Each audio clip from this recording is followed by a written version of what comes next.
6:12 is the time now, and this morning a community is rallying around a Grass Lake woman who's had her world completely turned upside down. Yeah, she's now trying to make sense of how horse riding, an activity she loved, could now be the cause of so much pain. New this morning, 7 News Detroit reporter Ryan Marshall tells us how she's staying positive in light of a devastating accident. Dawn and Bree met while working as nurses at the University of Michigan Hospital in Ann Arbor. Sparks flew. They dated, got engaged. I, Bree, take you, Dawn, to be my wife. And married in 2019. To have and to hold from this day forward. Things were great, especially for Dawn, who loves Bree, loves nursing, and horses. Dawn began horseback riding at 16 and is a farrier, someone who works on horse hooves. Life was going according to plan. For better, for worse, for richer, for poorer. That's until a perfect Saturday couples ride several weeks ago turned disastrous. I was about 10 steps from getting off and being done, and for whatever reason, the horse bucked pretty good twice and sent me into a spiral. Dawn hit the ground head first. She didn't lose consciousness while she flipped through the air. That's when she began thinking the worst. In nursing, I feel like you know too much. So my arms flew back in a certain posture. I knew I was paralyzed. To me, it was just emergency Bree nurse mode.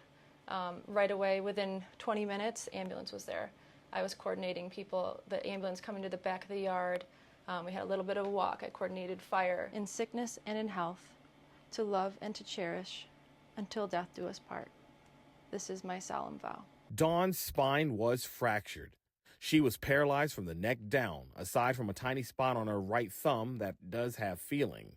Additionally, she says doctors told her she has a slim chance of ever walking again. Dr. Gianna Rodriguez is the Michigan Medical Spinal Cord Injury Program Director. She says every single spinal cord injury case is different, but in general, the most motor function and sensory function that comes back occurs within the first 3 months.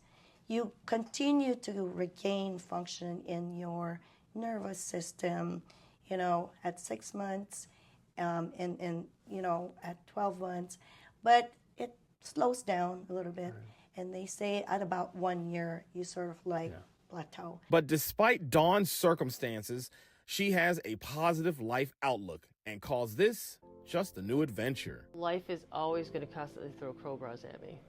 Always. But you just need to keep moving the direction and be like, all right, you got me there, but now I'm going to go this direction. Dawn's primary goal is to be able to walk again. Ryan Marshall, 7 News, Detroit This Morning. We are rooting for her. Ryan, thank you for that report. Dawn's cousin, by the way, has started a GoFundMe page. Proceeds from it will fund home modifications, which will help the family better care for Dawn when she does eventually leave the hospital. And you can find a link to that GoFundMe page on Ryan's story on our website, WXYZ.com. All right, and we wish her all the best.